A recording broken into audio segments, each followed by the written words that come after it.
Lately, every night around midnight, I've been hearing cow mooing coming from downstairs. It sounds like it's getting closer and closer to my place. But here's the thing. Nobody in our neighborhood keeps cows. I sent a recording to my bestie Xia, and she freaked out after listening to it. She said, "That's no ordinary cow. It's the cow horn doll from some creepy voodoo stuff. I've been hearing this cow noise a lot recently. Could it be that someone in a big city like this is actually raising cows in the neighborhood?" I jokingly texted Xia about it, and she shot back right away. "No way there's a cow in the complex. Maybe you're just hearing things." But the second her message came through, that eerie mooing started up again downstairs, low and raspy like it had been traveling for miles. I opened my window, stuck my phone out to record it, and peeked outside. Nothing. Absolutely nothing down there. "Listen, it's starting again," I muttered to myself. A cold breeze hit my back, giving me goosebumps. I slammed the window shut. And Xia's next message made me jump. "You didn't hear it wrong. That's definitely a cow, but not a normal one. It's the cow horn doll from Voodoo Magic." I froze. That didn't sound like anything good. And Xia and I grew up together in the village. She's my only real friend, and I trust her completely. Her grandma was the village shaman, and Xia picked up a few things from her. So when she says something, I believe it. "What's a cow horn doll?" I asked. Her typing status lingered forever, long enough for my hands to start sweating. Then I noticed something. The mooing outside had stopped. Usually it goes on for an hour, but tonight it quit after less than 30 minutes. I glanced down at my phone, and Xia had finally sent a huge chunk of text. The cow horn doll is some long-lost secret voodoo trick. The last time it showed up was 3 years ago. Uncle Zhang from the next village ran all night to beg my grandma for help, but he didn't even make it to our village before the cow horn doll caught up and killed him. I got nervous for a sec but then laughed it off. And Xia used to scare me with made-up stories all the time, leaning on her grandma's shaman reputation. "Come on, you think a cow horn doll could take down Uncle Zhang?" I texted back, teasing her. I'd met Uncle Zhang. He was built like a tank, tougher than most.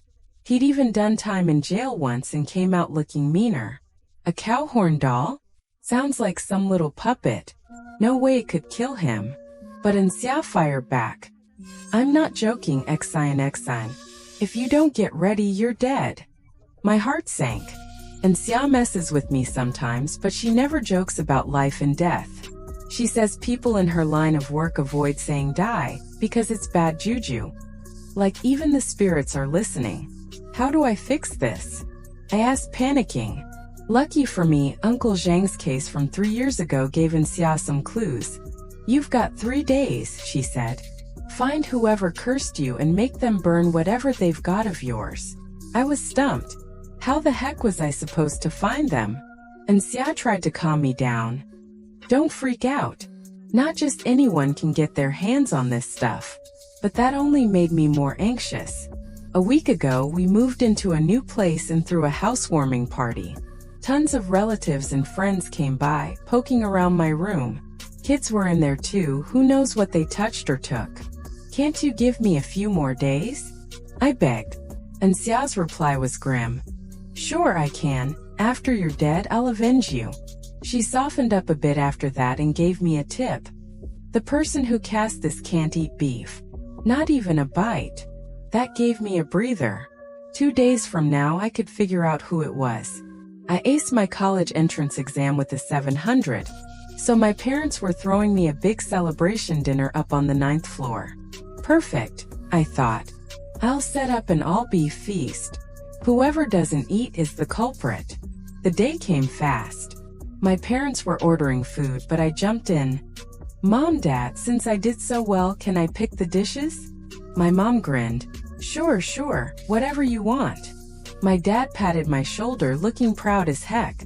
I grabbed the menu and checked off every beef dish I could find: stir-fried beef, black pepper beef, beef bone soup, braised oxtail, spicy beef tripe, chilled beef jelly, roasted marrow, you name it. If it had cow in it, it was on the list. My parents stared at the menu dumbfounded. XNXN, what's with all the beef? Mom asked. You fall into a cow pit or something? Dad frowned too.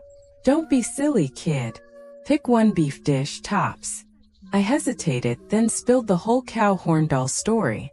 They're my folks, besides Xia, they're the only ones I trust. Mom's first reaction?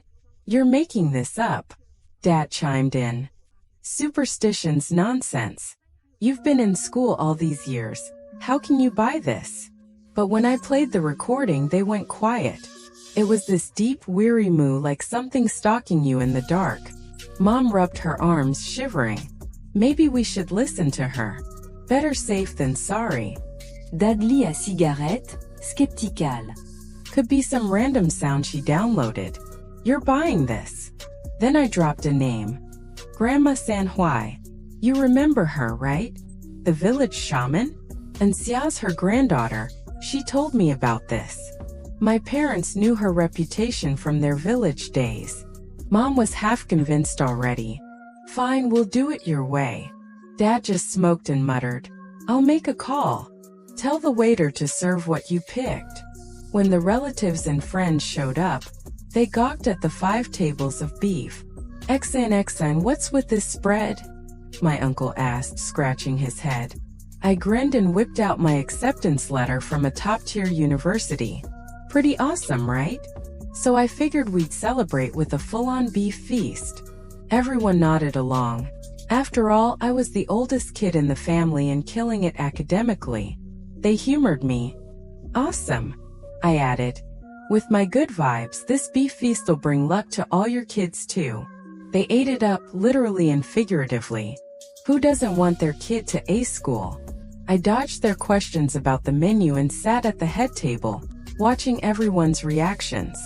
They all seemed happy. No one looked suspicious. Then my dad walked in with a woman I'd never seen before. She had her head wrapped up and was kinda hunched over. Second sis, sit down, Dad said politely, ushering her to a seat. I gave a quick toast and everyone dug in except her. The second she saw the beef, her face went pale and she bolted out the door. Could she be the one? I started to chase her, but Dad stopped me. Dad, what are you doing?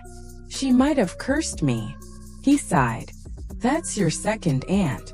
Her daughter's been sick for years, had major surgery even. If she did this, it might have been to save her kid.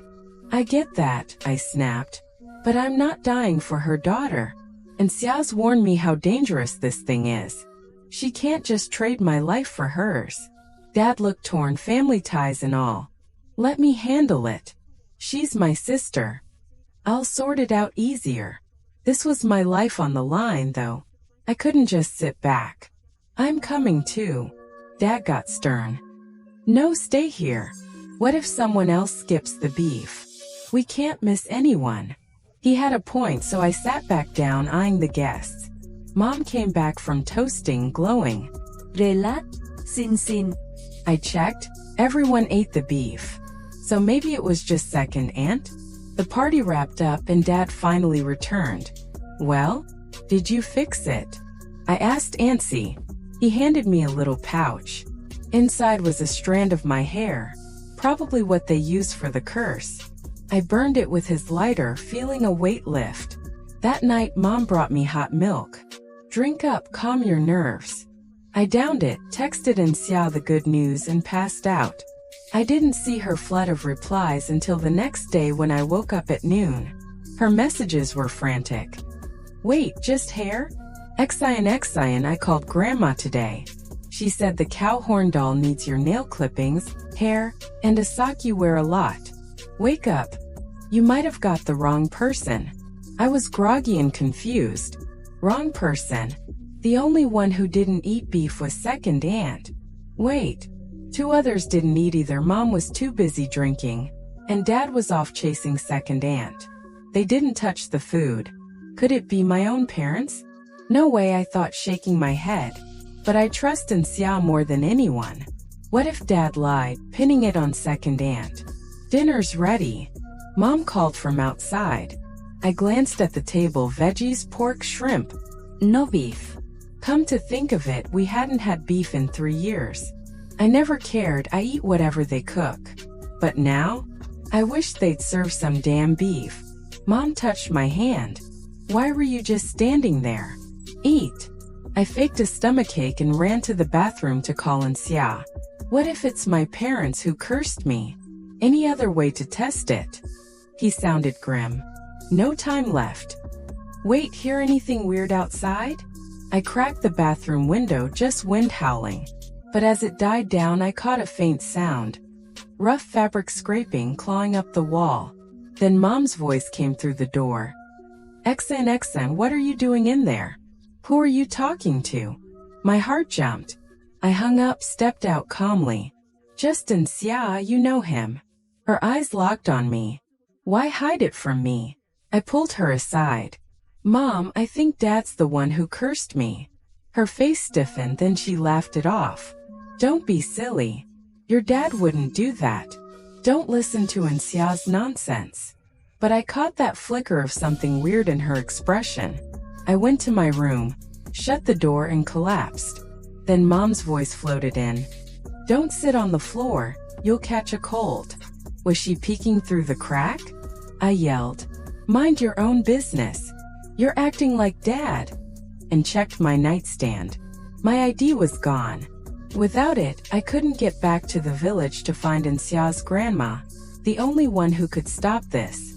Mom must have taken it. She'd been in my room yesterday. They didn't want me leaving. I tried the door, locked from the outside. Mom, open it. Her tone turned cold. You're being paranoid. Stay in there and think it over. I'll let you out for dinner. Then I heard the front door shut. She'd left. I rammed the door solid as a rock. My arm bruised, but it didn't budge. Then my phone buzzed and Xia. Get out now. I trusted him. Door was a no-go, so I went for the window. Kicked out the flimsy bars. Thank you, shoddy construction. Tied bedsheets into a rope and climbed down the drain pipe. For stories. No sweat, I grew up climbing trees. I glanced up. Mom's silhouette was in the third-floor window. Didn't she leave? No time to think. I bolted, checking Xia's messages. He'd lined up a minibus from the north side of town. Pay enough, and they'd drive me straight to the village. I can't come, Xian, he wrote. But I sent someone to bring you Little Black. Little Black's Xia's grandma's dog. Small, skittish, but kinda psychic thanks to her. I met up with it, paid the driver 5,000 yuan from Xia's transfer, and squeezed onto the packed bus with Little Black. As we pulled out, I finally felt like I'd escaped. Xia's earlier text explained. The cow horn doll tracks you by scent, mooing to pinpoint you. I'd opened my window that night, so it locked onto me. It starts slow but speeds up over 7 days. Today was day 6, midnight would be day 7. I prayed the bus would outrun it. Then someone tapped my shoulder. Second aunt. What are you doing here? I asked, paranoid. She smiled shyly. Sorry I didn't stay for your party, Xian. She slipped me a 50 yuan red envelope. It's not much, but it's for you. My daughter's too sick for school. Keep pushing, okay? Why'd you run that day? I pressed. She sighed. After my girl got sick, relatives cut me off. Your dad was the first to ghost me. Then out of nowhere, he called me to your party, knowing I'm allergic to beef. Always have been. Seeing it makes me sick. So Dad set her up to take the fall. You heading home too? I asked. She nodded. Big city hospitals are too expensive. We only come for meds. Then she said something odd. If my daughter could be as lucky as you, cured of a bad illness. I've never been sick, I said, confused. She frowned. 5 years ago, I saw your parents at the military hospital, waiting outside the ICU with a chart. 5 years ago, I was still with my grandparents. Who were they there for? Before I could dig deeper, the bus screeched to a halt. Little Black whimpered. What's wrong? I asked the driver. He puffed his cigarette. Cops ahead, checking for overload. Sure enough, the bus was packed. 2 sketchy passengers even standing in the aisle. People started grumbling. An old lady pointed at Little Black. "That dog's got rabies. You've got rabies." I snapped back. She called over her sleazy son, who spat at me. "Bringing a sick dog on here. What's wrong with you?" The old hag kept going. "Kick her and that mutt off." She grabbed my arm, bruising it, while her son helped by groping me. Second aunt tried to stop them, but he shoved her aside. I ran to the driver. "I paid you 5,000, kick them off." He shrugged. "They're troublemakers. Just deal with it." Little Black bit the guy when he got too close. The old lady wailed like her kid was dying, and the driver booted me off. Second aunt followed. "Sorry I dragged you into this," I said. And Xia's voice crackled through my earpiece. "Don't let her go back. Switch routes now." Little Black was shaking worse. Second aunt grabbed my hand. "There's a mountain path I know." "Wanna come?" I nodded, no choice. We trekked into the rugged hills. She explained. "When my daughter was in the hospital, I'd walk this to save bus fare." Little Black perked up, leading the way. I whispered to Xia. "Why bring her?" He said. "The doll's close. It's not that smart. It'll follow your scent to the bus first. You stayed long enough to rub off on it. So it might hurt anyone there? Fine, those jerks deserved it.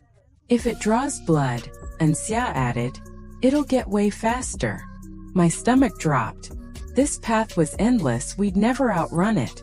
"Keep calling Grandma," he said. I tried, nothing but dead signals. Then Dad called. I hung up, but he texted, "You've got us all wrong, XNXN. And Xia's the liar. His grandma's been dead 3 years." He sent a video from my uncle. "Look, here's her grave, 3 years old." The tombstone read, "Grandma Lin Huai. Died February 3rd years ago." I stopped walking.